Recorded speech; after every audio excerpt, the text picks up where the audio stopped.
નમસ્કાર, GSTV news જોઈ રહ્યા છો આપ. હું છું માનસી. આજે જનતાના સ્પર્શતા મુદ્દામાં વાત કરવી છે સૌથી વધારે ચર્ચાતા મુદ્દાની. કાલથી જ્યારે ગિફ્ટ સિટીમાં દારૂબંધીની છૂટની વાત સામે આવી, પરિપત્ર સરકારે જાહેર કર્યો, ત્યારથી ચારેકોર તેની જ ચર્ચા ચાલી રહી છે.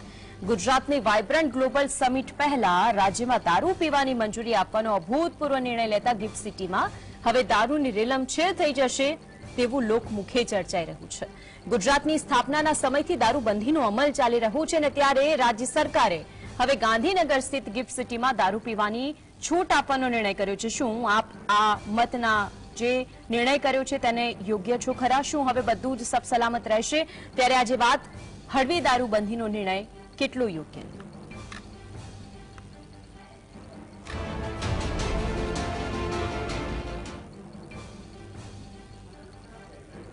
હળવી દારૂબંધી ગિફ્ટ સિટીની અંદર આપી દીધી છે, ત્યારે તેને લઈને જ એક અપડેટ, તેના ઉપર સૌથી પહેલા નજર કરીશું. ગિફ્ટ સિટીની અંદર કાલ રોજ જે પરિપત્ર સરકાર દ્વારા જાહેર કરવામાં આવ્યો, ગિફ્ટ સિટીમાં દારૂબંધી હળવી કરવાનો સૌથી મોટો નિર્ણય કર્યો હતો રાજ્ય સરકારે. કહ્યું રાજ્ય સરકારનો આ જે નિર્ણય છે, હવે તો એક્સ હેન્ડલ પર તેને લઈને ઘણા બધા મીમ્સ બની રહ્યા છે, કેટલી લોકમુખી ચર્ચા છે. કેટલાકના મતે તો ખરેખર આ જે દારૂની છૂટછાટ છે તેને લઈને કેટલીક જગ્યાએ ખુશી જોવા મળી છે. ગાંધીનગર સ્થિત ગિફ્ટ સિટીને લીકરની છૂટછાટ, ગિફ્ટ સિટીમાં કામ કરતા કર્મચારીઓ હોય, અધિકારીઓ હોય કે જે હવે દારૂનું સેવન કરી શકશે. ગિફ્ટ સિટીની મુલાકાતે આવેલા લોકો દારૂનું સેવન કરી શકશે, આ પરિપત્રની અંદર ઉલ્લેખ કરવામાં આવ્યો છે. અને જે પરિપત્રની અંદર તે વાતનો ઉલ્લેખ કર્યો છે તેમાં તે વાતનો પણ ઉલ્લેખ છે કે જે પ્રોહિબિશનના કાયદા છે તેની અંદર પણ ઉમેરો કરવામાં આવ્યો છે કે ગિફ્ટ સિટીની અંદર જો કોઈ પણ વ્યક્તિ કે કર્મચારી કે પછી વાઇન એન્ડ ડાઇનની જે સુવિધા આપવામાં આવી છે તેની અંદર કોઈ પણ વ્યક્તિ દારૂ જઈને પીવે છે પછી તો તેની પાસે એનો પરવાનો હોવો જોઈએ. પરવાનો લીધા પછી ખરેખર તે યોગ્ય હશે તો જ તમે ગિફ્ટ સિટીની બહાર જઈ શકો, નહીં તો તમારી વિરુદ્ધ પણ કેસ દાખલ થઈ શકે છે. હવે આ બધાની વચ્ચે ઘણા બધા પ્રશ્નો પણ ઉઠે છે કે રાજ્ય સરકારે આ નિર્ણય શું કરવા કર્યું છે? ગુજરાતનું બદલાતું કલ્ચર, હવે ગિફ્ટ સિટીમાં ઝૂમ બરાબર ઝૂમ શરાબી જેવી સ્થિતિ સર્જાય તો નવાય નહીં. ગિફ્ટ સિટીમાં દારૂ પીવાનો ખુલ્લો પરવાનો મળી જતા કેટલી જગ્યાએ લોકોને ખુશી મળી ગઈ. ગુજરાતમાં દારૂબંધીને હળવી કરતો વધુ એક નિર્ણય જે સરકારે જાહેર કર્યો, ત્યારે મહત્વની વાત એ છે કે આસપાસના લોકો વિરોધ પક્ષથી તો તેનો વિરોધ કરી રહ્યા છે, પરંતુ એક યુથ છે જે યુથ માટે પણ આ સૌથી મોટો પ્રશ્ન બની રહ્યો છે.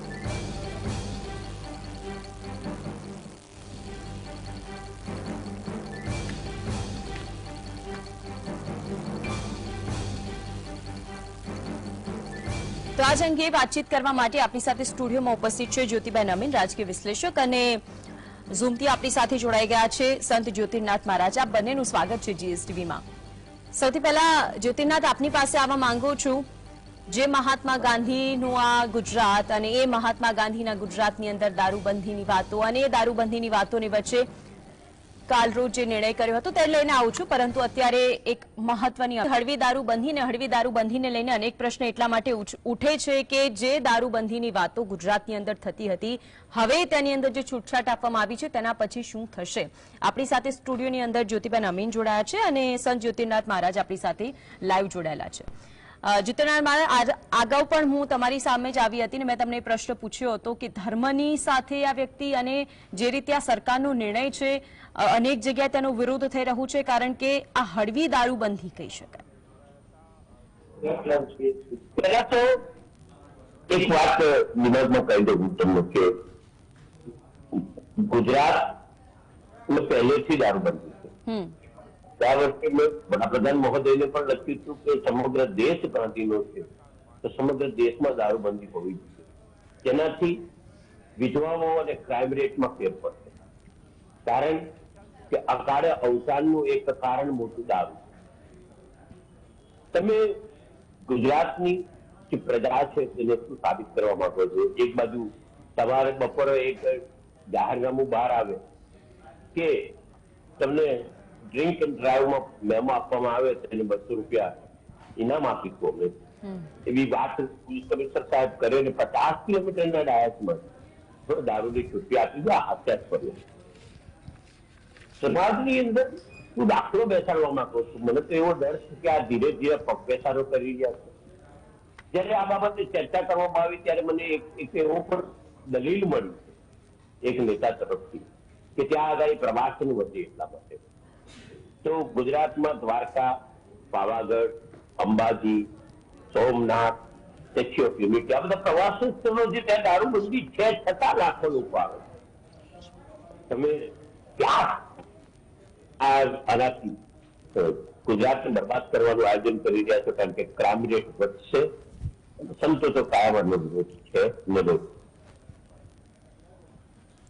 બિલકુલ, આપે જે વાતનો ઉલ્લેખ કર્યો કે ખરેખર આ જે નિર્ણય છે તેને લઈને અનેક જગ્યાએ પ્રશ્ન ઉઠે છે. જ્યોતિબેન, આપની પાસે આવવા માંગુ છું કે સરકારે જ્યારે કાલરોજ જે પરિપત્ર જાહેર કર્યો, ભલે એ પરિપત્રની અંદર બધી જ વાતનો ઉલ્લેખ હોય, કર્મચારીઓ તેની અંદર જ્યાં ગિફ્ટ સિટીની અંદર ઓફિસો છે, હવે તો ભાવ પણ આસમાને પહોંચે તેની નવાઈ નથી, પરંતુ આજે યુથ માટે 31st ની જગ્યાએ 31st છે, તેને લઈને આપનું શું કહેવું છે? માનસી, આમાં એવું છે કે આપણે ત્યાં ગુજરાતમાં દારૂબંધી વર્ષોથી છે. એ વાત જુદી છે કે એનો અમલ નથી થતો, પણ એક ફાયદો એ પણ છે કે એને લીધે દારૂ પીને લોકો રસ્તા ઉપર નથી રખડતા, અને એને કારણે આપણું ગુજરાત એક સેફ રાજ્ય છે, બહુ સુરક્ષિત રાજ્યોમાં ગણાય છે, ખાસ કરીને મહિલાઓ માટે. કારણ કે જેટલા પણ ન્યુસેન્સ છે એ બધાનું મોટા ભાગનું કારણ જે દારૂના નશામાં થતા ગુના હોય છે, પછી એ બેફામ ડ્રાઇવિંગ હોય કે દુષ્કર્મો હોય, એમાં ઘણા બધા કેસીસમાં દારૂ પીધેલી અવસ્થા હોય છે માણસની. હવે જ્યારે આપણે વાત કરીએ કે જ્યારે આ સરકારે આ છૂટછાટ આપી છે, આટલો પરિપત્ર, તો સરકારનો કદાચ એટલું મુદ્દો હોઈ શકે કે ભાઈ અમે તો ખાલી ગિફ્ટ સિટી પૂરતી જ આપી છે, બીજા રાજ્યમાં નથી કરી, અને ત્યાં આગળ પ્રવાસીઓ એટલે બહારગામથી આવતા હોય છે એ લોકોને દારૂ પીવાની આદત હોય છે, એમના રૂટીનમાં હોય છે, એટલે આપણે છૂટ આપવી પડે વિદેશી મહેમાનોને. પણ મોટી આમાં પ્રોબ્લેમ એ છે, બે પ્રોબ્લેમ છે. એક કે આપણે ત્યાં જ્યારે કોઈ પણ આવી છૂટછાટ આપવામાં આવે છે તો આપણા લોકો પાવરદા છે કે એમાં છીંડા શોધીને પછી એનો દુરુપયોગ વધી જાય છે. અને જે આપી છે ગિફ્ટ સિટીના કર્મચારીઓને પરમિટ આપવામાં આવી છે, ખાસ કરીને એ ક્લોઝનો તો બહુ જ મોટો દુરુપયોગ થવાની શક્યતા છે. કારણ કે આપણે જોઈએ છે કે જેવી રીતે મિલિટરીમાં સસ્તામાં દારૂ આપવામાં આવે છે, ત્યારે એમાં પછી ઘણા બધા સૈનિકો આવી રીતે પોતાના નામે દારૂ લઈને બહાર વેચીને કટકી કરતા હોય છે, એટલે ભ્રષ્ટાચારને જન્મ આપી રહ્યા છે આપણે એક રીતે. આવી રીતે બીજું કે આવી રીતે એક નીતિ જ્યારે ગુજરાતમાં લાગુ છે દારૂબંધીની, તો એની અંદર આવી રીતે અમુક એરિયા પૂરતા છૂટછાટ આપીને છેલ્લે આમાં એવું થવાનું કે પછી ધીમે ધીમે બીજી જગ્યાએ પણ આ માંગણી ઉઠવાની આવતા વર્ષોમાં, અને પછી એવું થવાનું કે ધીમે ધીમે ક્રમબદ્ધ રીતે ધીમે ધીમે દારૂબંધીનો અમલ ઓછો થતો જાય. એટલે આ જે વસ્તુ છે કે પેલું કહે છે ને, એક કહેવત છે કે ડોસી મરે એની બીક નથી, પણ જમણા ઘર ભાડી જાય એની બીક છે. એટલે આ જમણા ઘર ના ભાડી જાય એના માટે આ વિરોધ કરવાનો છે કે આ ઉગતું જ ડામવો જોઈએ. કોઈ પણ રોગ કે કોઈ પણ દુશ્મન, એના માટે કહેવત છે કે રોગ અને દુશ્મન ઉગતો ડામવો. હવે તો જ્યોતિબેન, એમના સમર્થનમાં કેટલા બધા લોકો છે કે તે કહી રહ્યા છે કે ભાઈ જે પરવાના હોય તે ખરેખર જે આપ્યું તે ખૂબ સારું છે. આપણી સાથે આમ આદમી પાર્ટીના નેતા રેશમા પટેલ જોડાઈ ગયા છે. રેશમાબેન, સ્વાગત છે આપનું GSTV ની અંદર. યુથ માટે તો પસંદગીનું સ્થળ મળી ગયું, પરંતુ મહિલા સુરક્ષાનું શું? આ સરકારના નિર્ણય પછી આપનું શું માનવું છે? ખૂબ જ દુઃખદાયક નિર્ણય છે મહિલાઓ માટે, કારણ કે આપણું ગાંધીનું ગુજરાત જ્યાં દારૂબંધી તો છે છતાં પણ દારૂબંધીના નિયમોના ધજાગરા ઉડાડતું ઘણું બધું આપણે જોઈ રહ્યા છીએ. એવામાં સરકારની આવી ઢીલી નીતિ અને એક વિસ્તારને દારૂથી રેલમ છેલમ કરવાની જે નીતિ છે એ મહિલા સુરક્ષા ઉપર ખૂબ જ આકરા પ્રહાર એના ઉપર છે. મારું ચોક્કસ એવું માનવું છે કે સરકારની દોગલી જે નીતિ છે ને એ સ્પષ્ટ થાય છે. મહિલાઓને વધારે સુરક્ષિત કરવાને બદલે મહિલાઓ કઈ રીતે પીંખાય, મહિલાઓની સુરક્ષા કઈ રીતે વધે, ગુજરાત સરકાર જાણે છે કે ભાઈ દારૂબંધી છે છતાં પણ કરોડો મોઢે લાખો મોઢે દારૂ આવી રહ્યો છે. કેટલાય બિલકુલ લાગે છે તેમની સાથે સંપર્ક કપાઈ ગયો છે અને તેમણે જે વાતનો ઉલ્લેખ કર્યો. જી જી, રેશમાજી, આપની વાતને કન્ટિન્યુ કરો. જી જી, તો મારો કહેવાનો મતલબ એ છે કે સરકારે પોતાની જે કહેવાનું છે કે ગાંધીનું ગુજરાત છે, અમે તો ગાંધીજીના ચરણે ચાલવા વાળા છે, પરંતુ નહીં, આ લોકોએ ધીમે ધીમે ધીમે દારૂની જે આની પહેલા પણ એવા સ્ટેટમેન્ટો આપેલા છે કે ભાઈ દારૂના કારણે આવક નથી ને આ નથી ને તે નથી, એકદમ વાહિયાત વાતો છે. અને બીજી વાત આપણે જણાવો, એમ કહી રહ્યા છે કે અહીંયા બહારથી મહેમાનો આવી રહ્યા છે, એ લોકોને આપણે, અરે આપણું ગુજરાતની પરંપરા તોડીને આપણે એને સ્વાગત કરવાનું. અરે પીવું હોય તો પીવે એના દેશમાં, એના રાજ્યમાં, આપણા રાજ્યમાં શું તમે પીવાની વાત છે? અને જે લોકોને મેડિકલી કઈ પ્રોબ્લેમ છે એને તો પરમિશન મળે છે, એની પાસે તો પરમિટ હોય છે, એ તો કોઈ પણ જગ્યાએ જે પરમિટમાં દારૂ વેચાય છે ત્યાં જઈને પીવે છે, પોતાના પોતાના ઘરે પણ પી શકે છે. તો આ વધારાની પરમિશનો અને પરમિટો કાઢીને સરકાર શું સાબિત કરવા માંગે છે એ સમજાતું નથી. એવું લાગે છે કે વિનાશકારી વિપરીત બુદ્ધિ અને ગુજરાતની માતાઓ બહેનો આ નહીં ચાખી લે.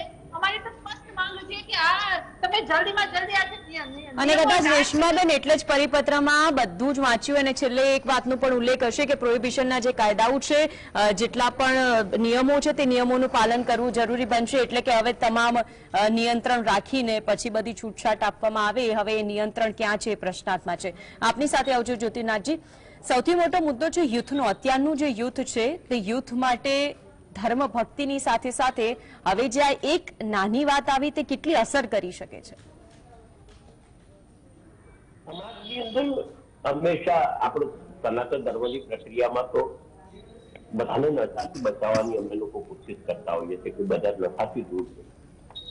આજના કલ્ચરની અંદર ક્યાંક ને ક્યાંક આને ખોટી રીતે વણી રહ્યો. ઓકે, તે બનવું છે ત્યારે આવી છૂટછાટ. પહેલા તો મને યંગસ્ટર્સ કાયમ કહેતા હતા દીવ, દમણ ને આબુ ના આવે તો ચાહું. હવે એમાં ગિફ્ટ સિટી વધી, સમજો. લોકો દીવ જતા રહે, દમણ જતા રહે, તે કરે છે, ઘણા બધા કરે. કારણ કે અને બીજી વસ્તુ એ છે, હું એગ્રી છું કે દેશ આ ગુજરાતની અંદર આ દંભી દારૂ નીતિ છે. કારણ કે આ દારૂબંધી હોવા છતાં પણ દારૂ બધાને મળે છે. દંભી દારૂ હું ક્લિયર શબ્દમાં કહું અને કડક હાથે લેવું જોઈએ. કારણ કે જાણે અજાણે મને એક ગુજરાતી પિક્ચરનું ગાન યાદ આવે છે અને તે ગાનની અંદર એવું કહે છે કે બેવડો પાણી પી લે ભાઈ બેવડો બની જાય.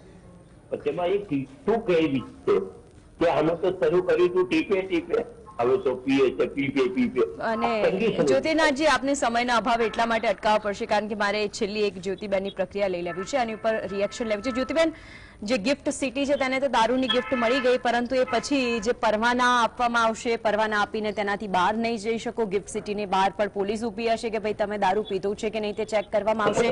એક બાજુ એવું કહેવાય છે કે જે દારૂ પીધો છે તે લોકોને આ પકડી પાડો તો 200 રૂપિયાનું ઇનામ મળશે. એટલે હવે નકલી પરવાના આવી જશે તે વાત પણ નક્કી છે.